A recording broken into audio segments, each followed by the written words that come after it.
Hi everyone. आज हम बात करने जा रहे हैं दांतों में सड़न होने की क्या वजह होते हैं या फिर दांतों में कीड़े क्यों लगते हैं, इसके कारण, इसके लक्षण क्या हो सकते हैं या फिर इसका घरेलू ट्रीटमेंट क्या हो सकता है। या अगर आपके दांतों में सड़न हो जाता है तो आप कौन सा इलाज आपको कराना चाहिए, कौन सा ट्रीटमेंट आपके लिए बेस्ट रहेगा, इन सारी चीज़ों के बारे में हम स्टेप बाय स्टेप बात करेंगे। उससे पहले आपसे रिक्वेस्ट है कि अगर आपने चैनल सब्सक्राइब नहीं किया है तो चैनल सब्सक्राइब करें और वीडियो को आप पूरा देखें और लाइक और ज़्यादा से ज़्यादा लोगों को शेयर करें। तो चलिए स्टार्ट करते हैं। सबसे पहले हम जानेंगे कि दांतों में सड़न क्यों होता है। तो दांतों में सड़न का सबसे मेन वजह जो होता है वो होता है हमारे मुंह की या फिर हमारे दांतों की साफ सफाई नहीं करना। जब भी हम कोई चीज़ खाते हैं या खाना हो गया या कोई भी फास्ट फूड जब हम खाते हैं और अपने दांतों को बिना साफ किए सो जाते हैं तो जो हम खाना खाते हैं उसका फूड पार्टिकल हमारे दांतों के बीच में जाके फंस जाता है, जिसकी वजह से क्या होता है वहाँ पे धीरे धीरे गंदगी जमने लगती है और दांतों में सड़न होना स्टार्ट हो जाता है। बिकॉज हमारे जो मुंह में मौजूद बैक्टीरिया होते हैं वो खाने के साथ रिएक्ट कर करके एक एसिड फॉर्म कर देते हैं दांतों में और दांत में सड़न होना शुरू हो जाता है। जैसा कि हम जानते हैं हमारे दांत जो होते हैं 3 लेयर से बना होता है। सबसे ऊपरी परत होता है इनेमल, उसके बाद का जो परत होता है डेंटिन और देन आपका होता है पल्प। जब इनिशियल स्टेज में डेंटल केरीज स्टार्ट हो जाता है, दांतों में कीड़ा लगना स्टार्ट हो जाता है, तो आप देखेंगे कि आपके दांत में एक छोटा सा भूरा सा या होल या फिर एक हल्की सी लाइनिंग बनना शुरू हो जाता है, एक ब्लैक या भूरे कलर का। ये बिल्कुल ही आपको कोई दिक्कत नहीं करता, कोई भी प्रॉब्लम नहीं होता। इस वजह से आप इस चीज़ को इग्नोर कर देते हैं, लेकिन इसको इग्नोर नहीं करना चाहिए क्योंकि अगर आप इनिशियल स्टेज में उस दांत का ट्रीटमेंट करा लेते हैं तो आपकी ये जो इन्फेक्शन है, जो डेंटल केरीज है, वो आगे नहीं बढ़ता है। सेकेंड स्टेज में जब आप नहीं कराते हैं इसकी ट्रीटमेंट, आप जब नहीं कराते हैं तो आपका जो इन्फेक्शन होता है वो धीरे धीरे डेंटिन में पहुंच जाता है। डेंटिन में पहुंचने के बाद आपके दांतों में एक होल बन जाता है, एक गड्ढे सा बन जाता है और जब भी आप कुछ खाते हो तो अचानक से एकदम दांतों में झंझनाहट शुरू होती है, खाना फंसने लगता है या फिर ठंडा गर्म लगने लगता है आपके दांतों में। आप मीठा भी खाते हो तो बहुत तेज लगता है, अचानक से लगेगा और फिर आप खाना खाने लगोगे तो नॉर्मल हो जाएगा। जब आपके डेंटिन में इन्फेक्शन होता है या फिर होल बन जाता है तो डेंटिस्ट आपको एडवाइस कराते हैं कि आप इसकी फीलिंग करा लीजिए। कोई भी मटेरियल जो बेस्ट मटेरियल आता है, इसमें 1 सीटिंग में आपकी फीलिंग हो जाएगी, जिससे आपका टाइमिंग और आपके दांत सेफ हो जाएंगे। डेंटल केरीज आपका आगे नहीं बढ़ेगा, जो बैक्टीरियल इन्फेक्शन है वो नीचे पल्प में नहीं पहुंचेगा, वहीं पे स्टॉप हो जाएगा। अगर आप इस चीज़ को नहीं कराते हैं, आप खाना फंस रहा है आपके दांतों में, उसके बावजूद भी आप इसको इग्नोर कर देते हैं, आप दांतों का ट्रीटमेंट नहीं कराते हैं, तो इन्फेक्शन धीरे धीरे आपके पल्प में पहुंचने लगता है। पल्प में पहुंचने के बाद देखते हैं कि आपको पेन होना शुरू हो जाता है। दिन में अगर देखें तो थोड़ा नॉर्मल पेन होता है, लेकिन रात में जैसे आप सोते हैं पेन अचानक से बहुत ज़्यादा बढ़ जाता है। ऐसे में आपको समझ में नहीं आता कि क्या करें। तो जब भी आपके दांतों में इन्फेक्शन पहुंच जाता है, बिल्कुल डेंटल पल्प में इन्फेक्शन पहुंच जाता है, तो देखेंगे कि आपके दांत में, आपके मसूड़ों में जाके एक घाव बना देगा, जहां से पस डिस्चार्ज होना शुरू हो जाता है। तो कैसे हम पहचाने कि हमारे दांतों में कीड़े लगना शुरू हो गया है, कैसे इसको हम चेक करें अपने दांतों को। तो सबसे पहले क्या करना है, आपको एक मिरर लेना है और अपने दांतों का चेकअप करना है। चेकअप इन द सेंस कि आपको सारे दांतों को देखना है कि कहीं आपके दांतों में ब्लैक स्पॉट तो नहीं है, कहीं होल तो नहीं हुआ, या फिर आपको खाते समय झंझनाहट तो नहीं होती है। ये आपको चेक करना है। आप जब भी ठंडा गर्म पानी पीते हो तो आपको लग तो नहीं रहा वो, या फिर आप मीठा खाते हो तो उसकी वजह से अचानक पेन स्टार्ट तो नहीं है। ये सारी चीज़ें आपको चेक करना होगा। तो अगर आपको लगता है कि आपके दांतों में कीड़े लग गया है या फिर लगने इनिशियल स्टेज में है, तो इसका घरेलू उपचार ऐसा क्या करें जिससे आपको डेंटल केरीज से बच सकेंगे आप। इसमें सबसे पहला जो काम करना है, आपको गुनगुने पानी में नमक डाल के गार्गल करना है। अगर आपके दांतों में झंझनाहट है या फिर कहीं भी कीड़े लगे हैं, इनिशियल स्टेज में है, तो आपको गुनगुने पानी में नमक डालना है और दिन में 2 से 3 बार गार्गल करना है। इससे आपको राहत मिलेगा। सेकेंड, आपको क्या करना है, मुलेठी पाउडर। मुलेठी पाउडर में एंटीबैक्टीरियल प्रॉपर्टीज पाया जाता है। ये हमारे दांत और हमारे मसूड़ों के लिए बहुत अच्छा होता है। तो जब भी आपको लगे कि आपके दांत में ऐसी कोई प्रॉब्लम है या इनिशियल केरीज है, तो आप इसको तुरंत मुलेठी पाउडर से आप हफ्ते में 2 बार इसकी क्लीनिंग कर सकते हैं, सारे दांतों को मसाज कर सकते हैं। उससे आपको काफ़ी फायदा होगा। आपके दांत का जो केरियस पार्ट है वो कंट्रोल होगा।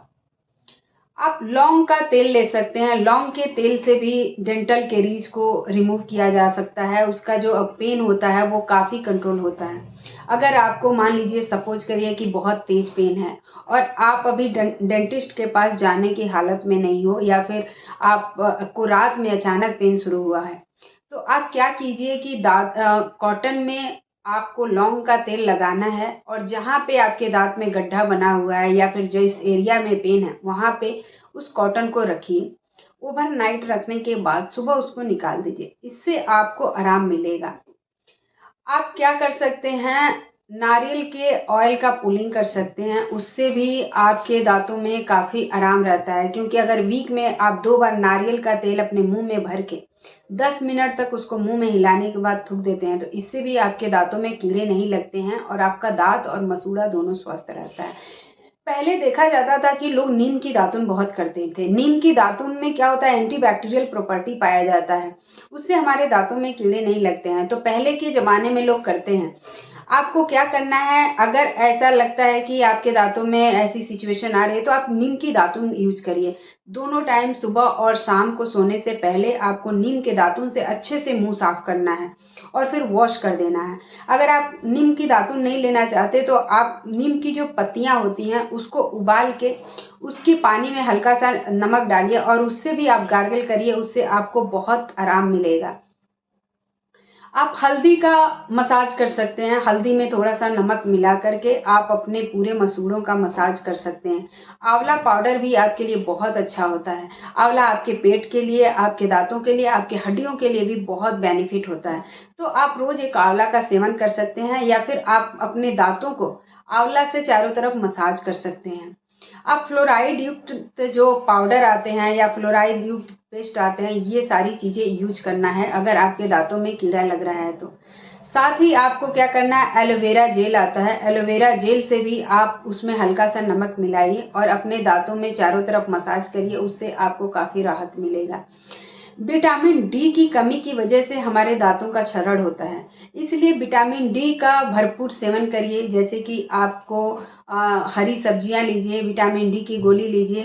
अगर आपके दांतों को ज़्यादा दिक्कत हो रही है, ज़्यादा क्षरण हो रहा है, आपके दांत ज़्यादा डिस्ट्रॉयड हो रहे हैं, तो उसको कंट्रोल करता है विटामिन डी। विटामिन सी की गोली भी आपके लिए काफ़ी बेनिफिशियल होता है, क्योंकि विटामिन सी की कमी से हमारे गम से ब्लीडिंग होती है। और अगर आपके गम से ब्लीडिंग हो रही है, आपके गम में स्वेलिंग है या फिर कोई इन्फेक्शन है, तो उसके लिए विटामिन सी सबसे बेस्ट होता है। अब हम देखेंगे कि इसका बेस्ट मेडिकल ट्रीटमेंट क्या हो सकता है। अगर आपके दांतों में कीड़ा लग गया है तो उसका ट्रीटमेंट हम क्या करेंगे। सबसे पहले हम देखेंगे कि जब हमारा जो केरियस पार्ट है, जो हमारे दांतों में कीड़ा लगा है, जो सड़न है, वो इनिशियल स्टेज में एक छोटा सा स्पॉट बना हुआ है या एक छोटा सा गड्ढा बना हुआ है, जिससे हमें कोई दिक्कत नहीं हो रही है, खाने में कोई दिक्कत नहीं हो रही है, वहाँ पे बहुत ज़्यादा खाना नहीं फंस रहा है, तो उसको हम क्या करेंगे। ऐसे में आपको एक नॉर्मल फीलिंग करानी है। 1 सीटिंग 5 मिनट का काम होता है। आपके दांतों में फिल कर दिया जाता है, जहाँ पे कीड़े लग रहे हैं उसको साफ करके उस एरिया को फिल कर दिया जाता है, जिससे कीड़ा आगे नहीं बढ़ता है, बैक्टीरियल इन्फेक्शन आगे नहीं बढ़ता है और वहीं पे आपका इन्फेक्शन कंट्रोल हो जाता है।